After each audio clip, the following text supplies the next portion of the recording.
Now, the UN Climate Conference in December last year produced an unprecedented agreement across the global community. Countries pledged to combat climate change and aim at a low-carbon, resilient, and sustainable future. Well, with this in mind, the Korean government is also stepping up efforts to reduce emissions from vehicles by promoting these eco-friendly hybrid cars, which actually saw a historic jump in sales last year. More and more hybrid cars in the streets. Our news feature tonight with Soo-young. Last year, hybrid car sales hit a milestone record in the Korean auto market, jumping 7% from the year before. This took industry watchers by surprise, as the record was set amid the falling global oil prices, which would usually make conventional gasoline models a more attractive option. In fact, the last 3 years have seen a steady growth for sales of hybrid models. And experts believe the upward trend is an indication that Korean consumers are becoming more environmentally conscious.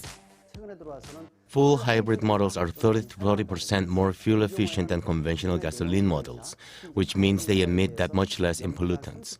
And with more than 20 years in technological development, their price competitiveness, endurance, and credibility in the market have all stabilized. With hybrid models at the helm, sales of eco-friendly vehicles have grown at an average annual rate of 20% for the past 5 years, 6 times higher than that of conventional cars. Among the various kinds of green cars, hybrids, plug-ins, hydrogen, and electric vehicles, hybrids are currently the only realistic option as they don't require extra infrastructure like charging stations. Hybrid vehicles combine a conventional gas engine with an electric motor and battery, reducing fuel consumption while emitting fewer pollutants. For years, hybrid car makers mainly strove to better fuel efficiency, but now the goal is to improve driving performance and diversify lineups. Korea's top automaker Hyundai Motor has released hybrid variants of its existing models, and last month introduced the Ioniq, its first exclusively hybrid model, which industry experts see as the equivalent to the Toyota Prius, the current market leader.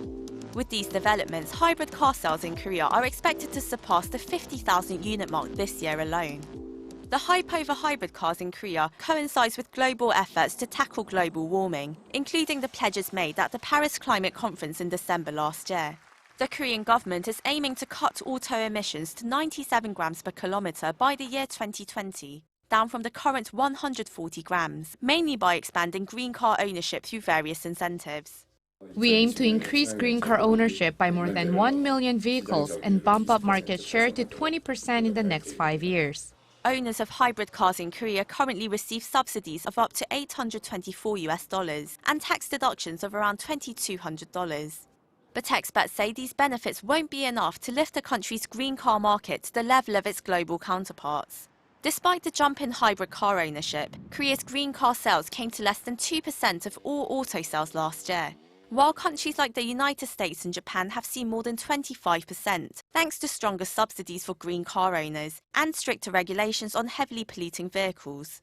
The biggest problem is that there's no single authority over automobile technology development. In Korea, there are 3 different government ministries related to cars, each with different roles.